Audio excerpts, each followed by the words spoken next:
On Lion Mountain, the resurgence of spiritual energy caused unrest among the ferocious beasts. Anna runs as fast as she can to escape her pursuers, who are overtaking her. One of the soldiers, afraid of missing the girl, raises his rifle and shoots. The commander shouts at the soldier, fearing that the noise might provoke the animals. As expected, a huge, ferocious mutant boar appears behind the soldiers. The bullet hit the animal right in the fang, causing a fit of wild rage. Realizing that the only way to survive is to kill the boar, the commander loads the grenade launcher. The grenade hits the boar, but does not inflict a scratch on it. The rage of the beast reaches critical limits. Suddenly, a monstrous roar is heard at the very top of the mountain, the sound wave from which destroys everything in its path.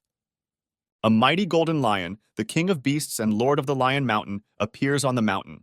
The soldiers, seeing a huge lion, are amazed at its size and the energy emanating from it. Raising their weapons, the military begins to shoot randomly, hoping to hit the king of beasts.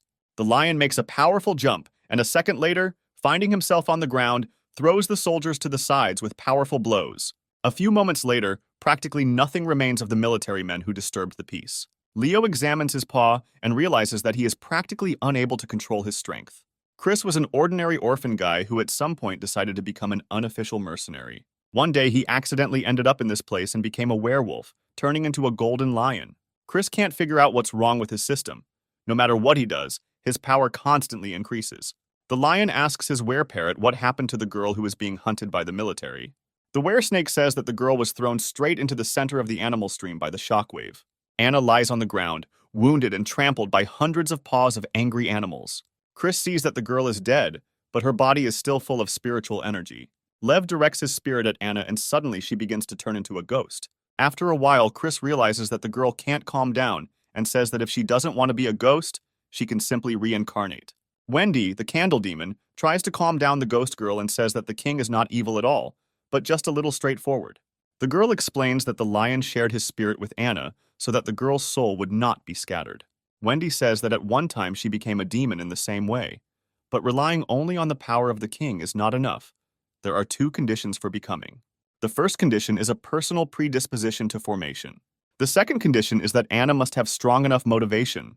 Wendy asks the girl to tell her what happened to her and why the soldiers were chasing her. Anna says that she lived in a village at the foot of the Lion Rock. From the moment of the revival of spiritual energy, people from the village began to disappear one after another. 9 days ago, armed people burst into the village, rounded up all the remaining residents, and led them into the forest. The military forced people to go straight into the fog, to a place from which no one had yet returned. Finding themselves in the fog, the residents walked for some time, and then terrible changes began to happen to them. People were used as guides. All the locals disappeared after wandering around for a while in the fog. Finally, it was Anna's turn. She walked straight into the fog at gunpoint aimed at her. The fog had some kind of hallucinogenic effect. At some point, the girl saw her parents and unconsciously went to them. Then Anna fell into a hole which, in her opinion, the military was looking for. In the hole lay a sarcophagus and a strange flower grew. The girl decided that she could not allow the military to finish what they started. She could not destroy the sarcophagus, so she decided to eat the flower. Suddenly, Anna's body became light, and her eyes seemed to have acquired the ability to see in the dark. Soon the military came and, using cables and a helicopter, lifted the sarcophagus and took it away. But suddenly one of the civilians began to shout that he also needed the flower. Without it, he would not pay the soldiers a penny. Deciding that it was Anna who stole the flower, the military rushed in pursuit of the girl.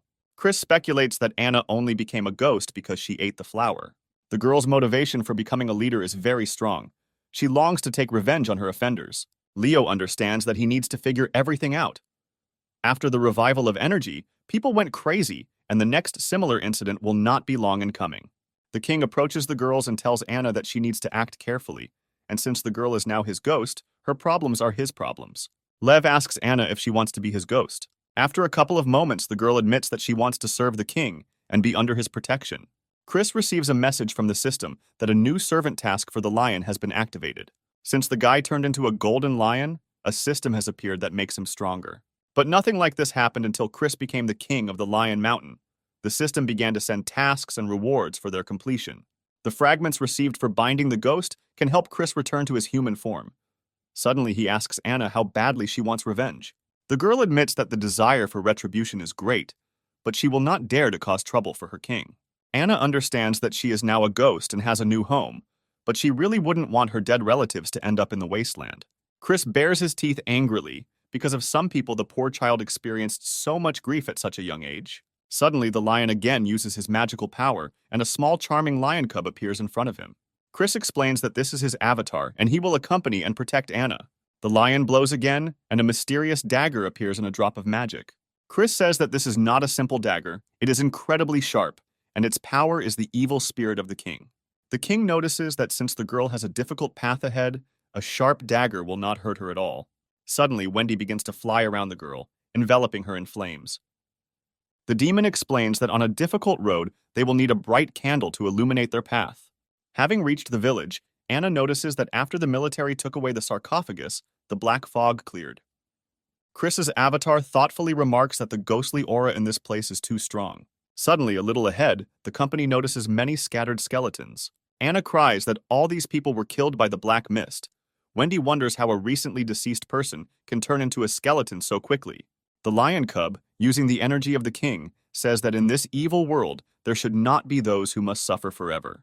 Chris explains that he has cleared the sadness in the souls of the dead so they can enter the cycle of reincarnation.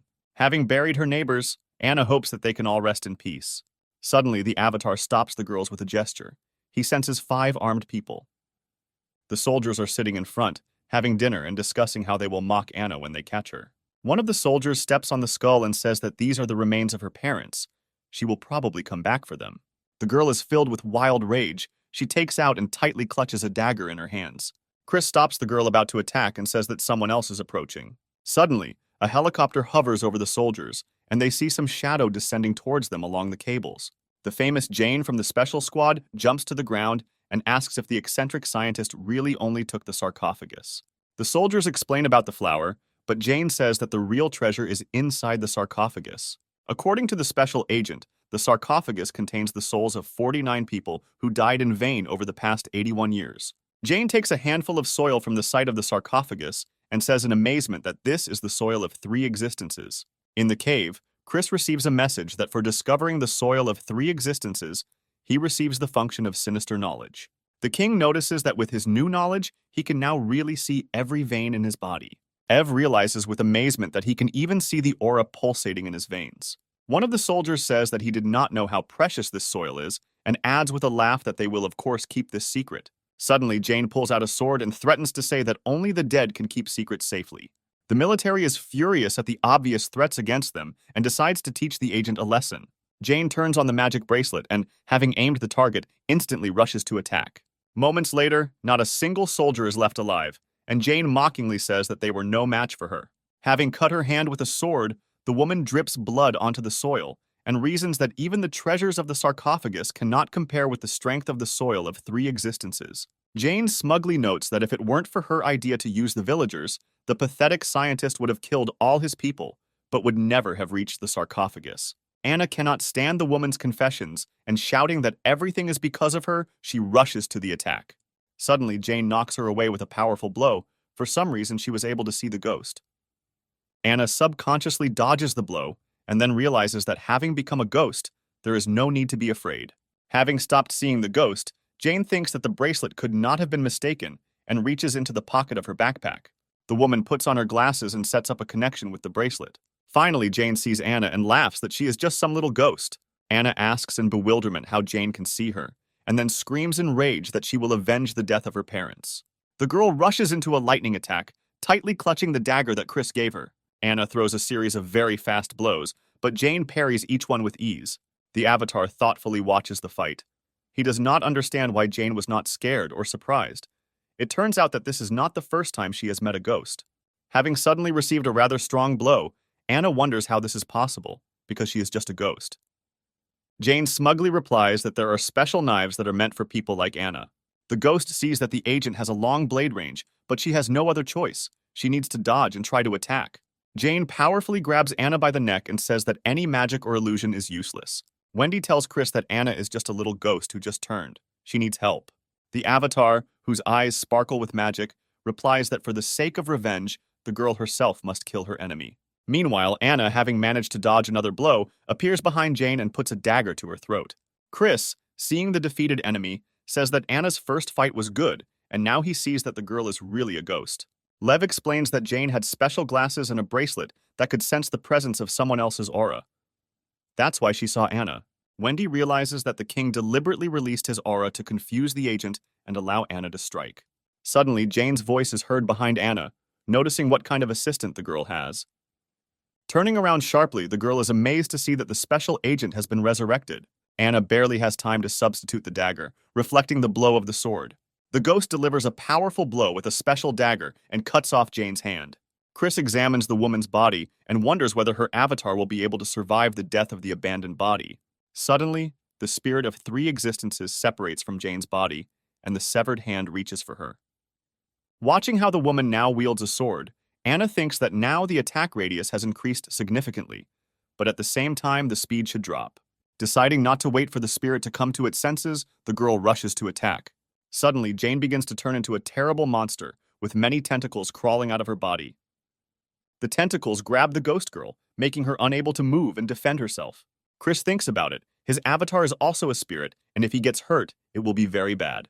Meanwhile, the tentacles have shackled Anna's entire body and are gradually beginning to tighten around the girl's neck.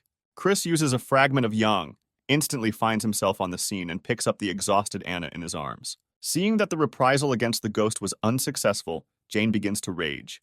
Chris tells the girls to hold their breath, cover their ears, and try to control their heartbeat.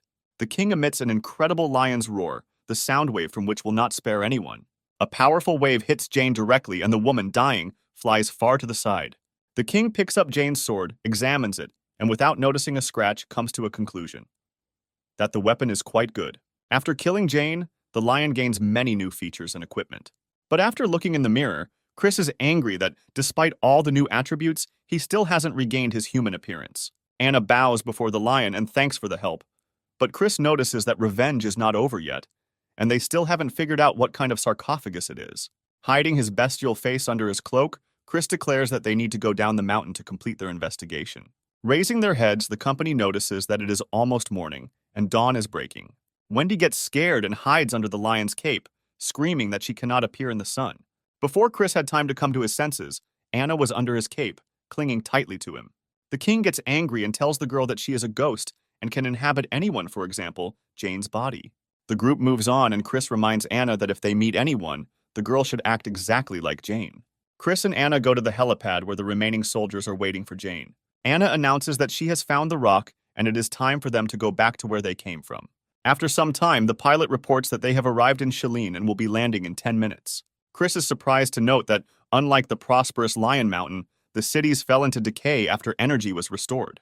The king looks at the empty city, the destroyed houses, and thinks that it all looks like an apocalypse. Having gotten rid of the soldiers, the heroes approach the huge building of the Prosperity Corporation. Wendy tells the king that in a couple of seconds he can burn everything to ashes, but the lion replies that this is just the enemy's base. Chris and Anna have to eliminate the guards as quietly as possible so as not to attract attention to themselves ahead of time. Wendy says that according to her data, the evidence they need is hidden here. The lion regretfully notes that the jacket will be too small for him. Chris turns on the divine consciousness function to see through walls. Noticing the silhouette of a girl behind the wall, the lion says that they are not the only ones who decided to sneak into the corporation today. The king opens the door and tells Anna that he will go first because he saw the girl behind the wall with a weapon. As soon as she notices that the door is opening slightly, the girl immediately shoots without hesitation. No one has time to react, and the bullet hits Chris right in the heart. Anna, in a rage, pulls out a dagger and is about to attack the girl. Chris assures that he is fine and is surprised to notice that aura is used to make bullets. The girl is horrified that the bullet hit right in the heart and did not cause any damage, which means there is another awakened one in front of her. In desperation, the girl begins to shoot in all directions, not really knowing where she ends up. Tired of this useless noise, Chris makes just one snap of his fingers. At the same moment, the pistol in the girl's hands shatters into several pieces. Leo grabs the stranger's hands, preventing her from moving, and says that if she doesn't listen to him, then he won't vouch for himself. The girl indignantly realizes that this is a werewolf in front of her. What kind of animal synthesis technology did this damn corporation come up with? Chris says that the stranger is clearly not from the corporation. What is he doing here in that case? The girl replies that the damned corporation illegally seized other people's projects and she came to find evidence. Suddenly, Chris notices that there is something hidden under the girl's blouse. Without thinking twice, he snatches the paper. The king unfolds the paper and realizes that in front of him is a map with a lion mountain marked. Chris angrily thinks that his suspicions were not unfounded. They are indeed prowling his territory. Suddenly, shouts are heard in the corridor that the leader of the headquarters, Mr. Smith, has arrived. A girl in the company of two men stands at the sarcophagus and asks in bewilderment why she had to come at night and use candles instead of light. Mr. Smith, director of the Sheelan branch, explains that when exposed to light, the sarcophagus can crack. Watching people, Chris and the girls decide to wait a little and see what happens next. Tom, the captain of the corporation's security service, easily throws the sarcophagus on his shoulder and is ready to carry it wherever he is ordered. Suddenly, Miss Love turns around and points towards the exit, saying that there is someone there. Chris is surprised that the woman felt his presence, which means she is also awakened. Mr. Smith, wanting to show himself off to the secretary of the corporation's president, instantly rushes to the attack. The man is so fast that Chris does not have time to respond to his blows, although they do not cause him the slightest damage. Suddenly, Mr. Smith tries to grab the king by the hood and see who dared to come to them. Now the man understands the futility of his attacks. In front of him is not just an awakened person, but a werewolf. Smith arrogantly says that the form of the beast gives additional protection, but it is unlikely to help with his light strike. The man straightens his leg with lightning speed and hits the lion in the nose. Chris has not moved a millimeter. All the bones in Smith's leg are crushed. Miss Love watches the battle thoughtfully, doesn't understand how this is possible. If Smith has awakened rank B, he is very strong. Tom notices with pleasure that Mr. Smith is just a pitiful dog. Now the guests will not find it enough. Without hesitation, the captain swings and launches the sarcophagus at Chris with all his might. The lion, in a few leaps, catches the rarity and carefully places it on the floor. It comes to his mind to throw the treasures. Tom, focused on the fight, unleashes all the power of his muscles, which he is incredibly proud of. Running up to the king, he advises not to test his strength and calmly accept his death. Anna decides to intervene in Jane's body and hits Tom with a dagger in the chest with all her might. Suddenly, the girl realizes that the dagger is stuck. Tom says with a grin that his muscles are so powerful that no one can harm him. Tom throws Anna aside like a piece of fluff and roars that he is not vulnerable. Chris says that he agrees about the strength, but what about Tom's brains, and puts his fingers together, intending to snap him on the head. With one click, Chris knocks Tom unconscious and the thug falls to the floor with a crash. Miss Love, who watched everything that was happening, thought with disgust that she did not have assistants, but a couple of pathetic scum. Miss Love, a girl who lived on the streets, raised herself from the very bottom step by step. The girl took the position of secretary to the president of the corporation, thanks to her intelligence, and was able to awaken a special ability. In a languid voice, the girl says that she is very scared. Is the lion really going to attack her? It doesn't matter whether it's a person in front of her or an animal, but no one can resist their instincts, and everyone becomes her puppets. The girl looks invitingly at Chris, and at the first moment is afraid that for some reason her charms did not work. Chris is engulfed in fiery flames, and Miss Love realizes that he has an imbalance of energy. His body consists only of yang energy, and its usual charms do not affect him. Then the girl decides to awaken lust in the lion and uses the highest power of seduction. Something incredible happens to Chris. He is completely engulfed in flames and has lost control of himself. Anna tries to stop the king, but he throws her aside with one blow. Miss Love understands that the lion is consumed by pure lust, and it is impossible to control this. The girl is trying with all her might to return everything back and revoke her spell, but she is unsuccessful. Wendy tells a confused Anna that it is the fire of desire, and his majesty is consumed by it. The demon says that the woman has upset Chris's mental balance, and now he is driven by instincts. If he does not intervene, the lion will burn her to the ground. Anna does not understand what to do, and Wendy replies that there is only one way out to satisfy the lust of the lion. Miss Love is engulfed in flames. She is literally burning, and her only desire is to die as soon as possible. Wendy says that she knows this part of His Majesty. He is made of pure yang, so no one can bear his lust. Anna is scared. She doesn't want to just stand there and watch Chris burn to death. Wendy says that she is the goddess of candles, and any flame, spiritual or physical, must obey her. Maybe she will survive. The demon turns on the flame absorption function and begins to fly around Chris, calling on his flames. Having hugged the lion, Wendy finally absorbs its flame, taking on a very unusual appearance. Chris falls unconscious on the floor, and Miss Love, barely managing to survive, thinks about how strong a lion is if he was almost burned by his own lust. Anna runs up to the girl and, putting a dagger to her throat, orders her not to move. Chris comes to his senses, holds his buzzing head, and asks in bewilderment why he went limp. Seeing Wendy, the lion is amazed at what she has become. Having absorbed his lust, the girl calms the king and says that as soon as she digests everything, she will return to her previous state. Miss Love falls to her knees before Chris, bows to his strength, asks him to spare her, and promises to do whatever he commands. Chris asks why they needed the sarcophagus. What use is it? The girl admits that she does not know all the details. She only knows that this is a magical weapon of reincarnation. Miss Love heard that ancient secrets are written inside it. If you lie in it, you can know them all and be reincarnated. Chris understands that this is very dangerous. If you learn all the secrets of the sarcophagus, you can go crazy and your body will turn to dust. Suddenly, Anna turns to the king and asks him to let her try. The system message comes that the ghost's mission is completed. The chance of success in the test with the sarcophagus has been significantly increased. Anna says that her life belongs to the king, and if she does not do this, then how can she call herself his ghost?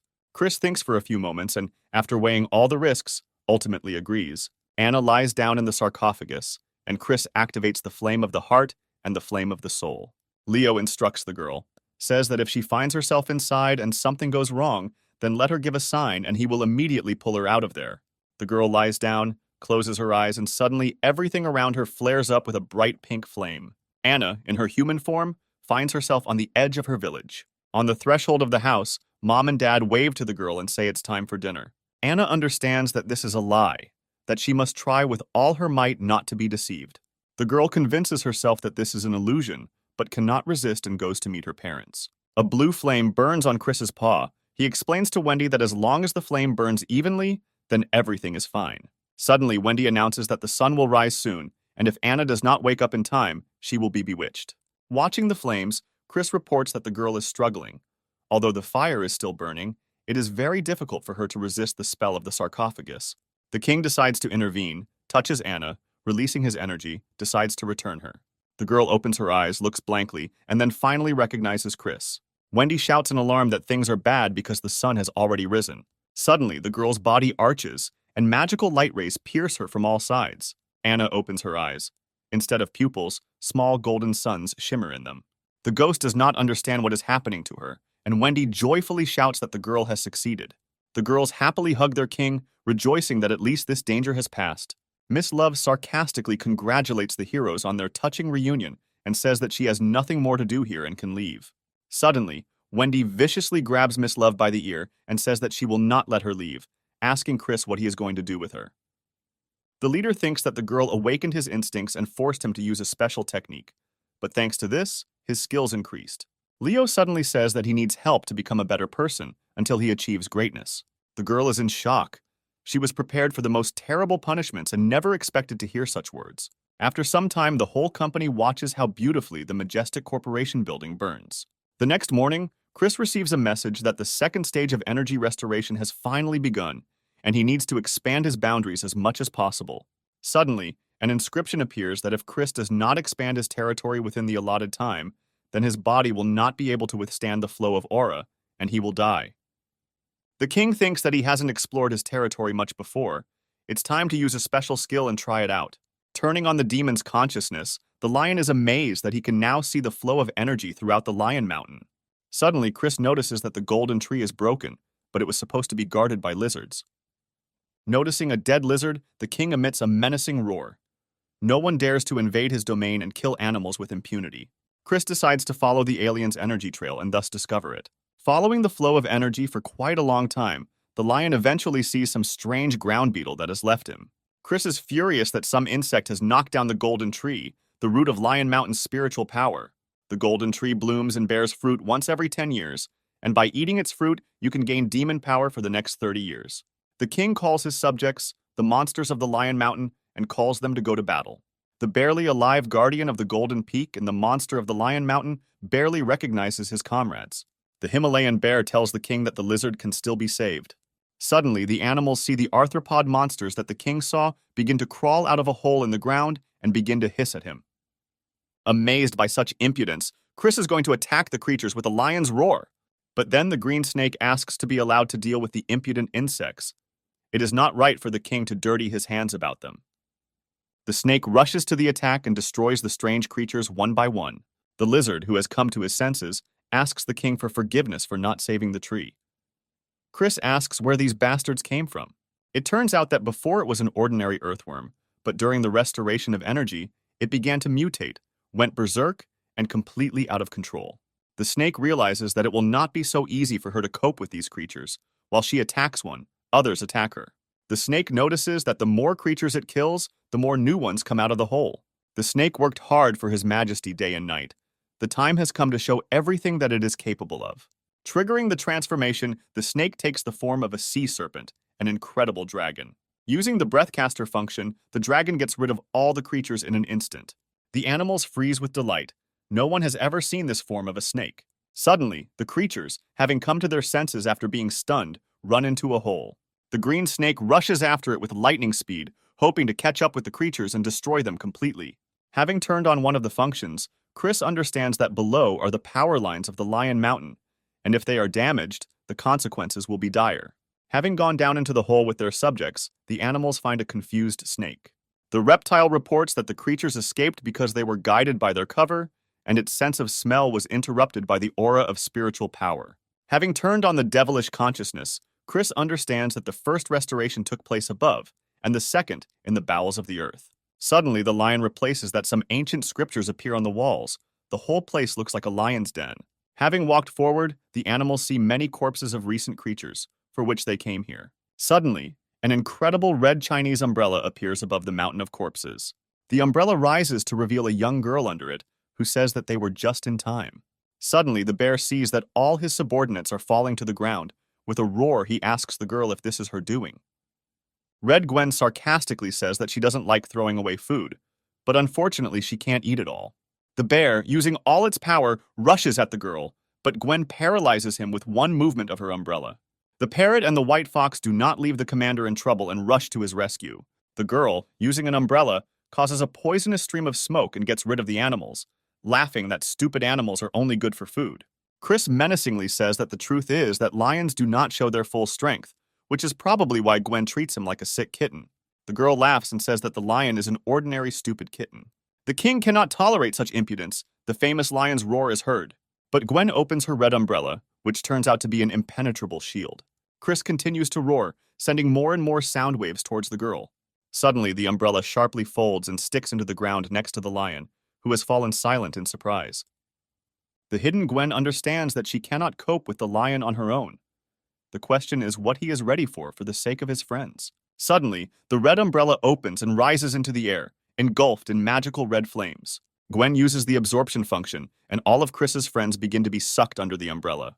The umbrella flies straight at the king, but the snake intercepts it and tries to destroy it. The magic of the red umbrella injures the snake, and then the Himalayan bear rushes to its rescue, using the power of wild nature. Chris remembers when he and his subjects were very young, they swore to protect each other. The king is furious and demands Gwen to let his friends go and fight him. Suddenly, the lion feels that the atmosphere has changed, and it is difficult for him to move. The king rushes at the umbrella and begins to tear it with his powerful teeth. But the villainess explains that the base of the umbrella is made of an ancient divine tree and cannot be destroyed. Leo is alarmed to hear that if he manages to break the umbrella, he will never see his comrades again. Gwen boasts that her umbrella is capable of absorbing any living being, no matter who they are, instantly turning into pus and blood. If Chris wants the witch to let his friends go, then he must be an obedient cat and lick her feet. The king is simply enraged by such impudence. He is ready to tear the girl to shreds. But first, he needs to help out his friends. The girl brazenly stretches her leg towards the lion and notices that if he does not turn into a human, then without normal hands, he will not be able to open the umbrella. Scenes from childhood flash before Chris's eyes. His friends were always there and were faithful to him. Gwen hurries the lion. If he doesn't hurry, his friends will turn into clots of blood. The lion has almost bowed his head to his leg. Suddenly, someone at Gwen's side forcefully grabs her red umbrella. Feeling the energy, the girl realizes that the king of beasts tricked her. All this time, his avatar was sitting in front of her. Anna and Wendy immediately fly up to Chris, shouting that they are back. The king picks up an umbrella and says that if you believe the words of the witch, you need to open the umbrella and his friends will return. The girl, in horror, reaches out to him and screams for the lion to stop and not do this. The king begins to open the umbrella and the girl's body shakes in pain. Halfway through, the umbrella gets stuck and Chris begins to pull it forcefully, not understanding what is stuck in it. Gwen's eyes roll back in unbearable pain and she begs the lion to stop. A clap is heard and the king forcefully opens his red umbrella completely. The girl screams in unbearable pain. She and the umbrella are connected by a strange, magical connection. Chris's friends fall out of the open umbrella onto the ground, and he takes a deep breath with relief. Wendy, having checked the condition of the animals, reports that there is nothing serious with them, they just lost consciousness and will soon come to their senses. Gwen admits that she has never met such strong enemies. She became a monster several hundred years ago, and no one has ever defeated her so easily. The girl quickly runs away, finally shouting that she will gain strength and the lion will still kneel before her and admit defeat. Chris and Anna decide to pursue Gwen, fearing even more trouble if she decides to return. Leaving their friends in Wendy's care, the lion and the ghost give chase. The heroes chased Gwen to the edge of the cliff, but before the abyss, the sorceress made a sharp jump and flew into the air. Chris takes a running start and takes a giant, powerful leap, pushing off the ground with all four paws. Soaring into the air with Anna on his back, Chris suddenly remembers that he does not have a flight function and falls down like a stone. Frozen in the air, Gwen shudders with laughter. It turns out that the little kitten cannot fly. Chris instantly turns on the function of the golden stream of flame and rushes at the villainess. A huge, fiery silhouette tries to grab Gwen, burning her with its flame. The girl understands that the lion has a hell of a lot of tricks, and there's no point in lingering here while she's still alive. Moments later, not even a tear remains from the girl. Only one can hear from afar that she and the cat will see each other again. An upset Chris tells Anna that anything could be hidden in the umbrella, and he won't feel safe since Gwen managed to escape. Anna wondered if she would ever be able to fly, and if she had any powers after being in the sarcophagus. The girl remembers that she constantly heard a voice in the sarcophagus, but she cannot remember the words. Suddenly, the girl remembers that she received the gift with the help of the creatures that live in the sarcophagus. And what she heard was not words at all, but a formula for a new life. As soon as Anna remembered everything, the ghost's transformation began. The girl explains to the surprised Chris that she remembered everything, and now she can transform, and therefore asks the king to send her in pursuit of the she-devil. Lev says that Anna's new gift needs constant spiritual nourishment, and in his opinion, the girl should train more.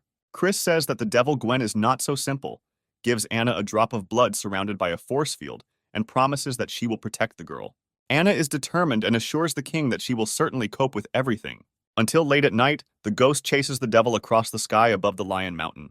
Having once again caught up with Gwen, Anna uses the lion dagger to attack the umbrella, which is used instead of a shield. The red devil wonders how the little ghost managed to damage her umbrella.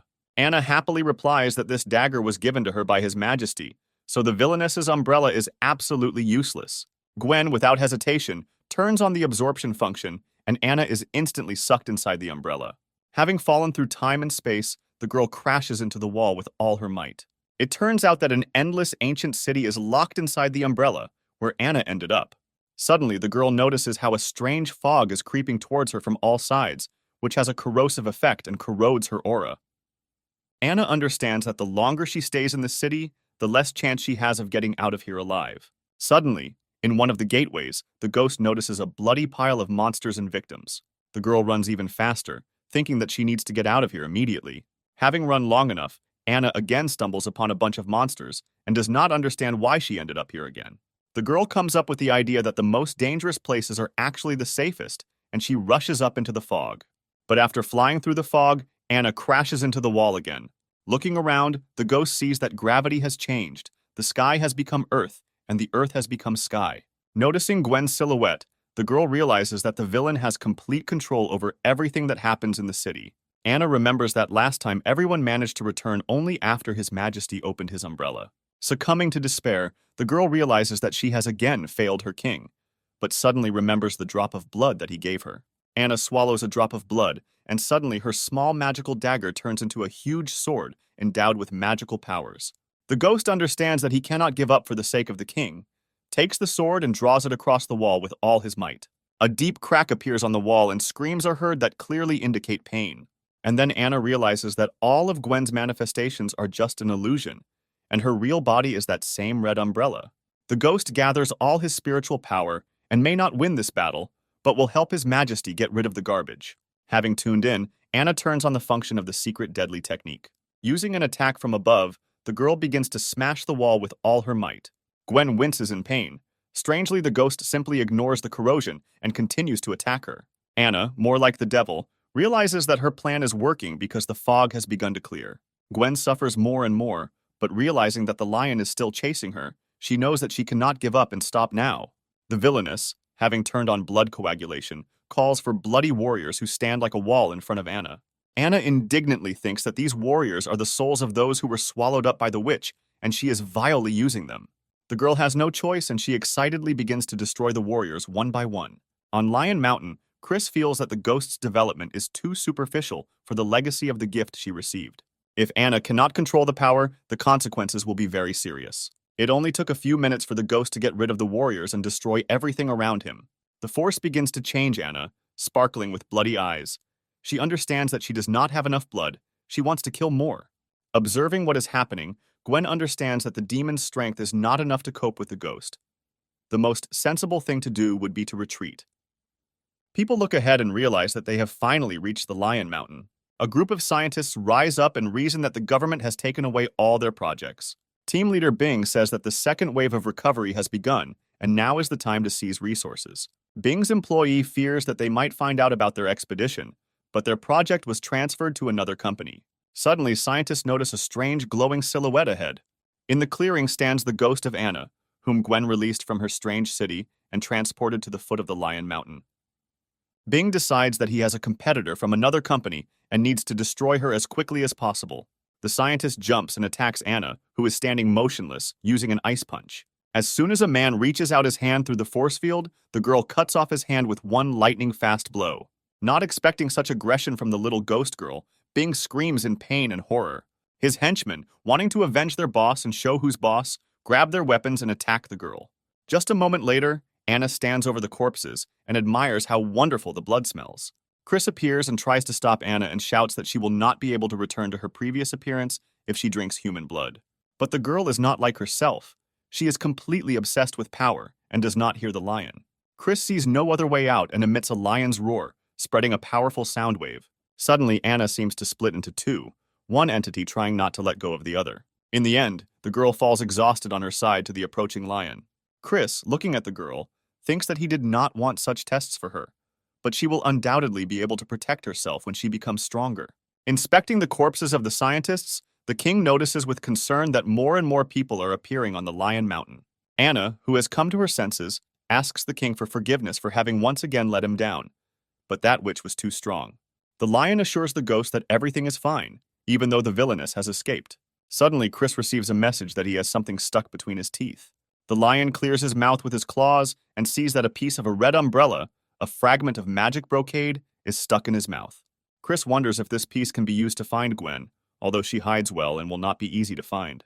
Having summoned a fiery torch, the lion sees that the fabric is endlessly restored, which means that even far from the umbrella, the sorceress maintains contact with him. The next morning, the animals look at the two girls with interest and thank His Majesty for the food he sent. Miss Love and Erica angrily scream for the vile animals to let them go. They are not food. Chris tells Erica that the entire group of scientists she was part of has died, killed by a demon with an umbrella. Seeing Erica's tears, the lion softly says that he could not do anything. When he arrived at the scene, the killer had already disappeared. The king, showing Anna, says that out of the entire group, only one girl is alive and asks if Erica recognizes her. Suddenly, Erica throws herself at Anna's neck and shouts that she is very glad that she is alive. The perplexed Anna understands that the girl, thanks to the parrot, is under hypnosis according to Chris's plan. The sign admits that she is not sure about the lion's plan, but if His Majesty wants her to infiltrate the corporation undercover, then it's time for him and Erica to get down from the mountain. Miss Love is upset that the two girls are simply released while she is still being held hostage. Chris explains that she should stay and help him with his practices and orders him to take the girl to the cave. The king tells the girls to take with them the fruits of the golden tree. The lion explains that all the animals will have their share because they need to make every effort to expand the territory of the Lion Mountain. The entire Lion Mountain was mobilized for the expansion operation. Their team was invincible. They quickly destroyed all the monsters in the area. The animals not only expanded their territory, but also recruited many new subordinates, thanks to which Chris became stronger. In a few days, the Lion Mountain increased by tens of kilometers. Thanks to the completion of the mission, the king receives numerous awards. Chris hopes that the Meridian will soon open completely. Meanwhile, Anna infiltrated the corporation as a spy for the construction and engineering group. 60 kilometers from the Lion Mountain, on the Baihu Ridge, sits a white mountain tiger with his minions.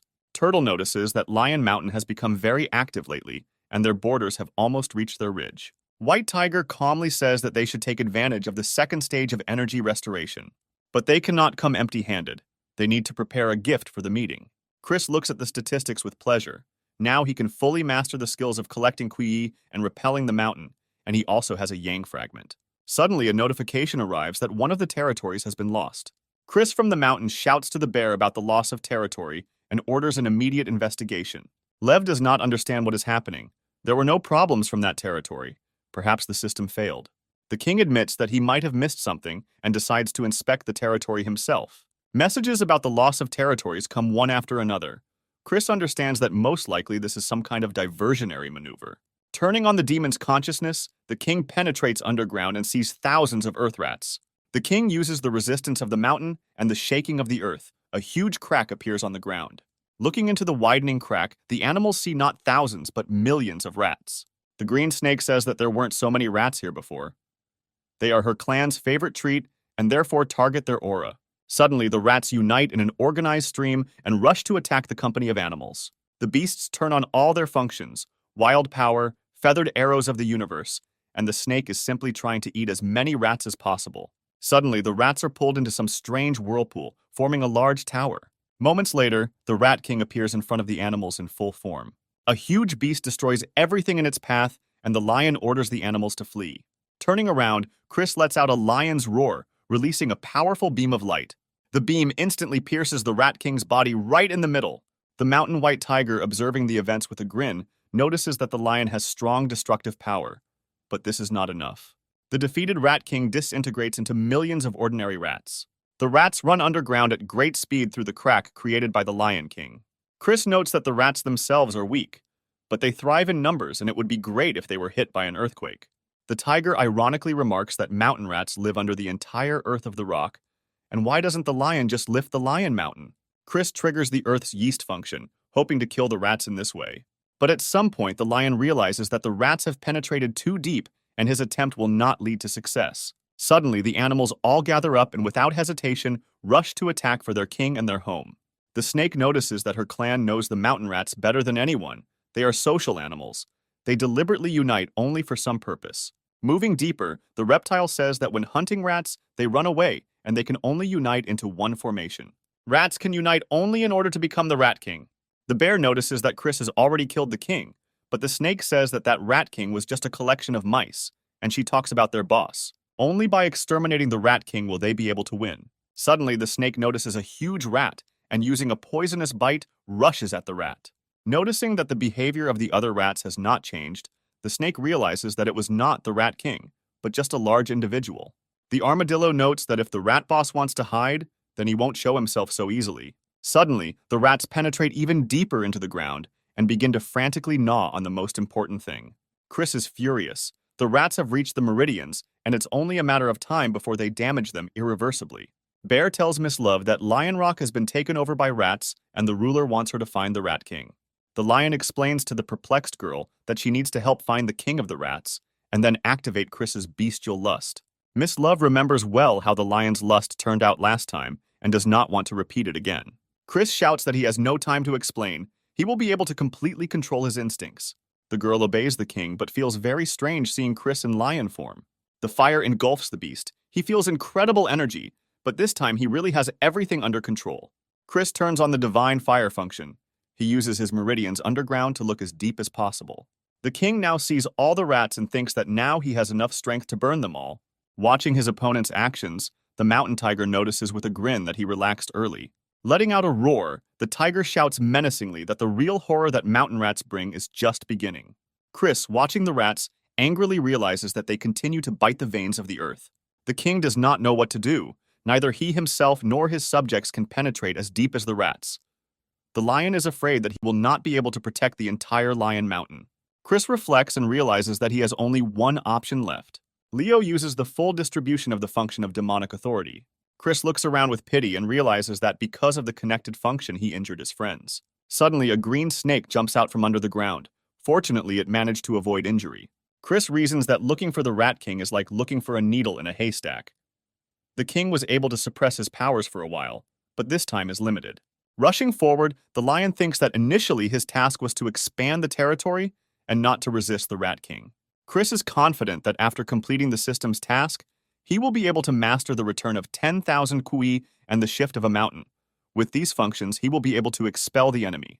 Running to the border of his territories, the king tells the snake that the key to everything is the mountain white tiger. The tiger, realizing that he has been discovered, shouts that he is giving a counterfight to his opponent. Two formidable rivals face each other. A battle is inevitable.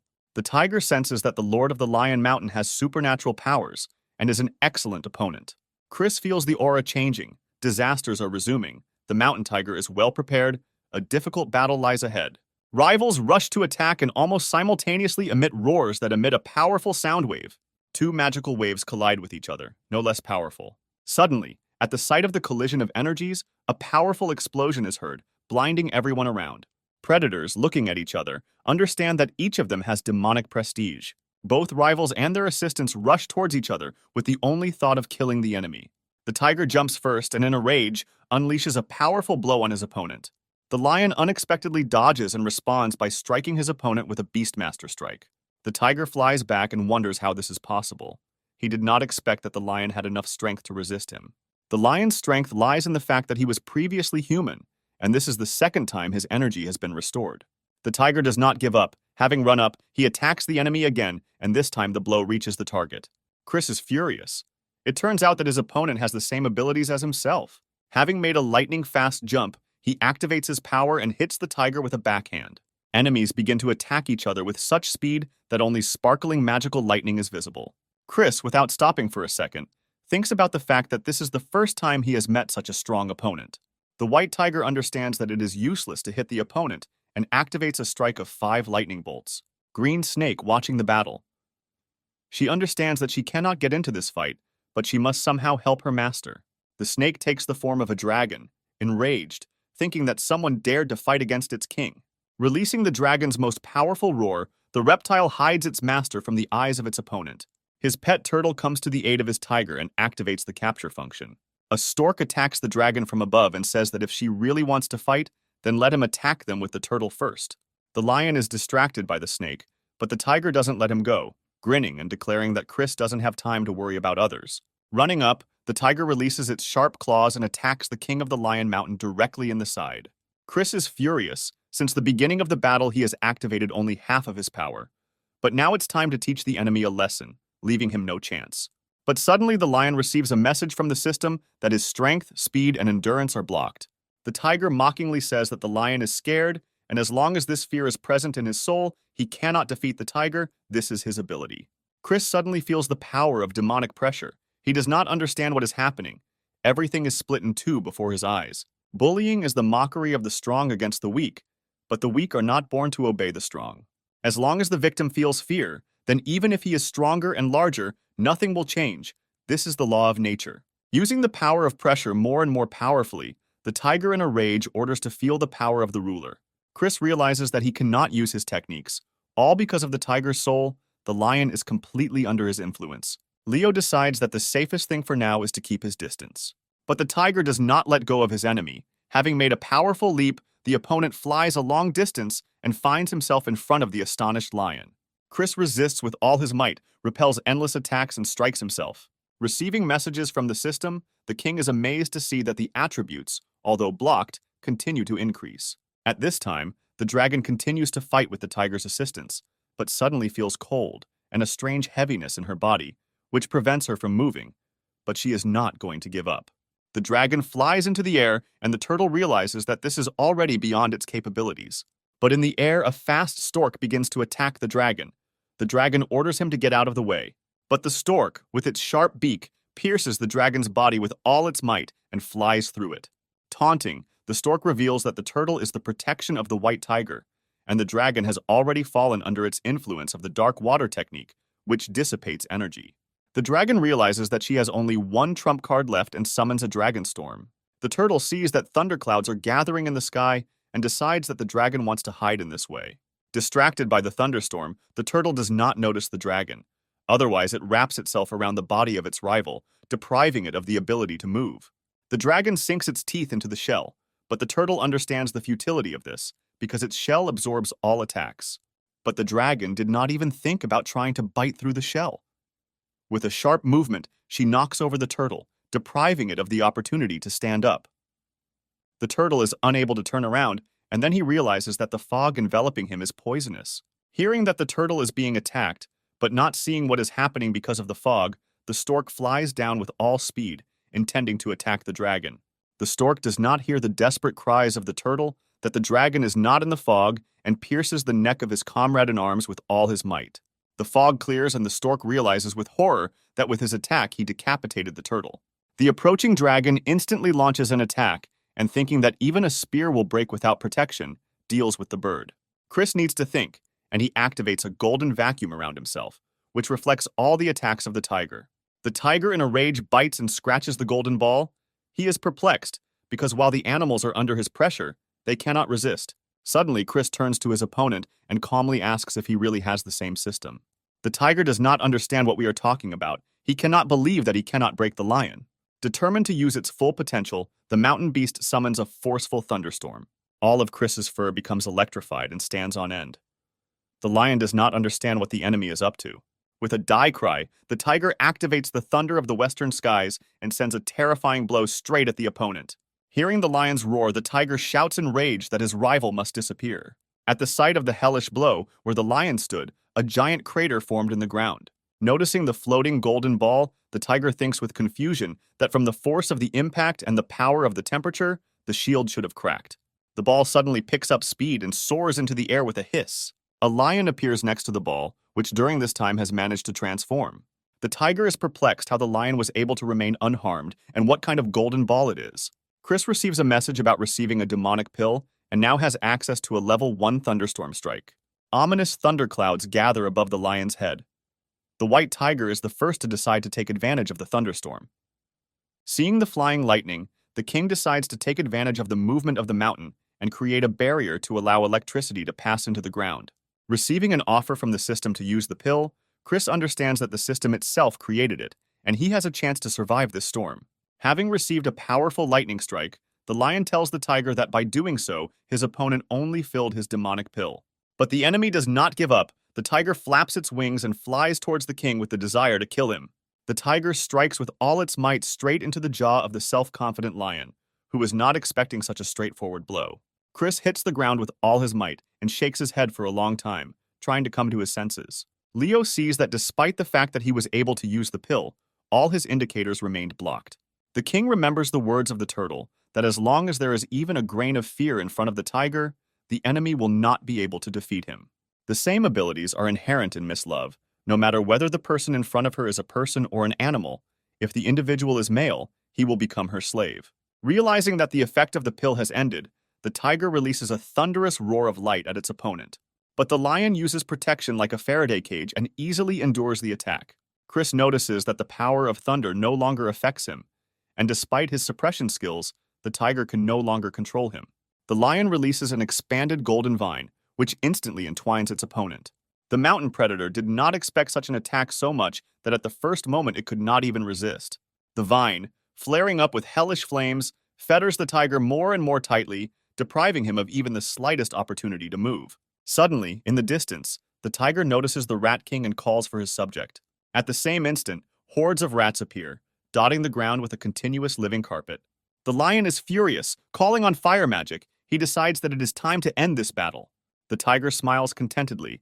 The lion mountain is directly connected with its king, and if it is damaged, then the lion also suffers. The predator orders the Rat King to start gnawing away at the lion mountain. Suddenly, the Rat King approaches Chris and asks in surprise if it is him. The lion remembers that many years ago, a green snake started hunting a little rat. Having driven the rodent into Chris's cave, the snake began to scour there in search of prey. The lion was the first to catch the little rat. The snake said that if so, then the prey undoubtedly belonged to the ruler. But the king says that under the influence of energy, the rat has mutated like other animals, and he does not want to eat a creature with spiritual wisdom. The little rat frantically thanks his master and promises that the day will come when he will be able to repay in full. And now in front of Chris stands the same little rat who became the king of the rats. The lion thoughtfully remarks that the Rat King is now under the influence of the white tiger. But the little rodent bravely declares that the moment has come when he can return his debt to his majesty. The rodent presses its fingers to its head and mentally calls on its fellows to become more active and return to their territory. The mountain tiger is furious. like some pathetic rodent has decided to betray him and go over to the side of the enemy. The giant force of the tiger begins to put pressure on the rat. The rodent's nose bleeds from the tension, but he does not give up. The tiger confidently says that the rodent is already under his influence and will not be able to resist him, so the only thing the rat can do is obey the tiger's orders. Chris states that the true ruler is the one who cares about his people, is the bearer of their will, and the tiger will never become one. The lion threateningly says that instead of relying on threats and violence, the tiger should try something better. The king of Lion Mountain uses demonic power with the function of purification, leaving no chance for the opponent. But the mountain beast does not give up. It uses the same power, but with the function of suppression. Calling on all their might and strength, the rivals confront each other with all their strength. The little rat king is trying his best to resist the pressure, because if he loses consciousness, the rats will continue to attack the Lion Mountain. Suddenly, the white tiger, having lost its influence over another of its subjects, falls to the ground exhausted. Chris receives messages about defeating the tiger and conquering new territory. The Rat King, having gotten rid of oppression, turns on the rat call, the recall function.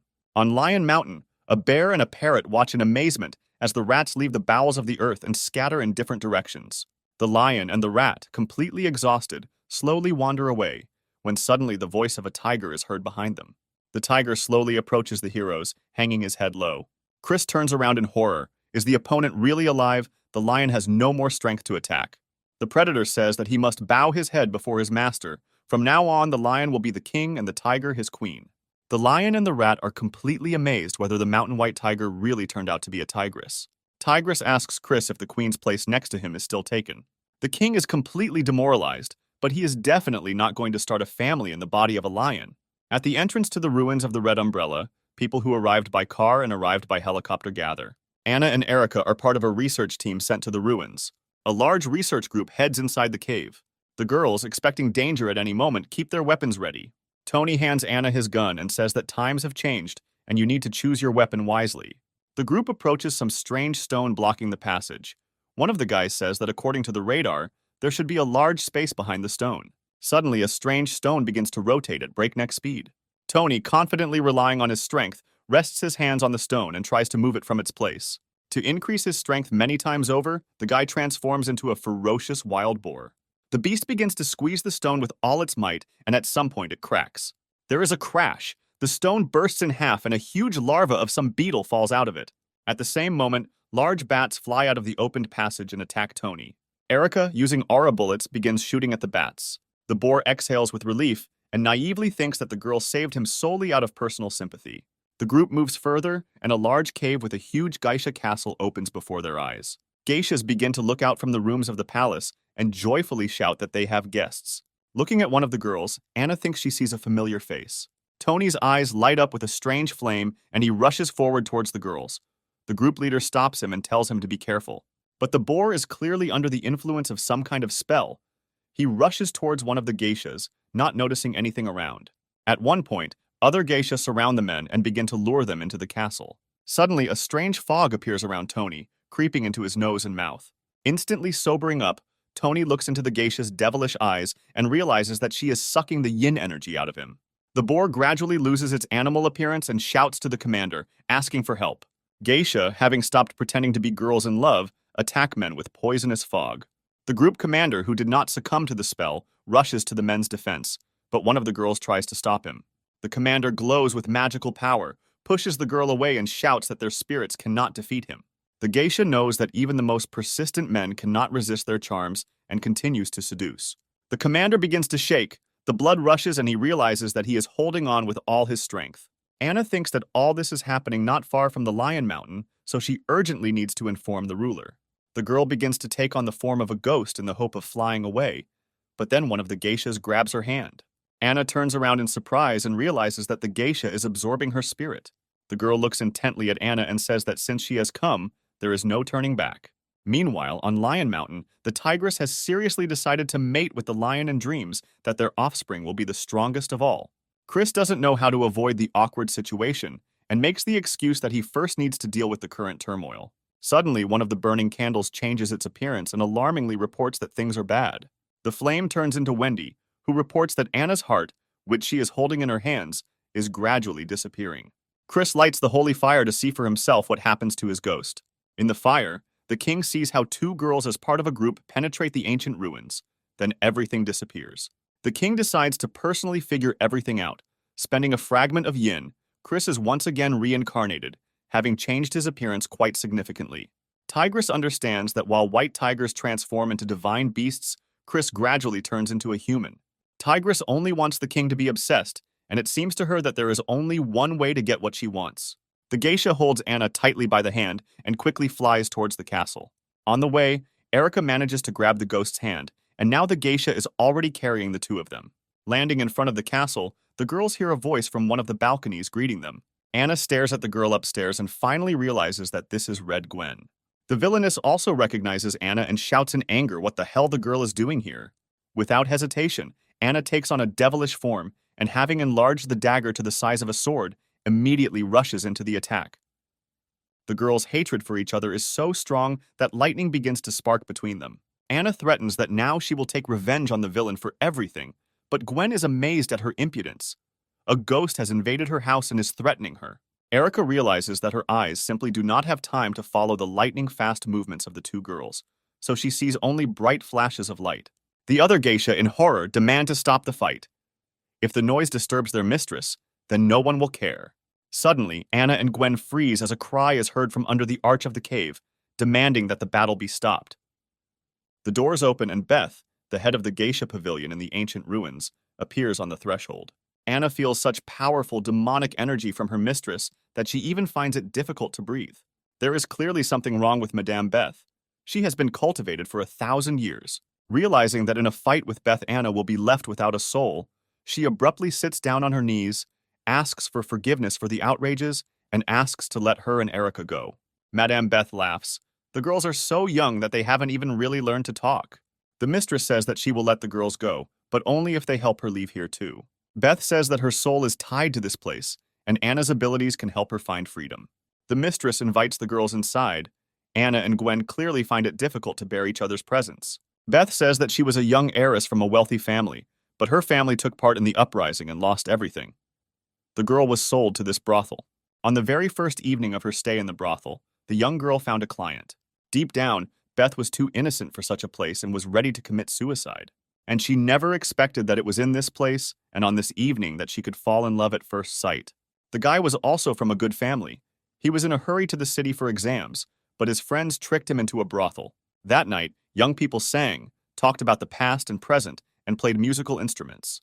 The guy was smart, educated, and had all the qualities of a real gentleman. Before Beth had time to come to her senses, she had fallen hopelessly and completely in love with the young man. The guy wanted to take the girl with him, but time was pressing on him. He had to rush to the exams. As a souvenir, the young man left a golden celestial umbrella, which was considered a relic in his family, and he never returned. The girl continued to serve clients until one day it all ended in tragedy. And then Beth decides to die, because it's simply impossible to continue like this. The girl's blood completely soaked the zone, turning it bright red, and Beth, overcome with indignation, turned into evil spirits.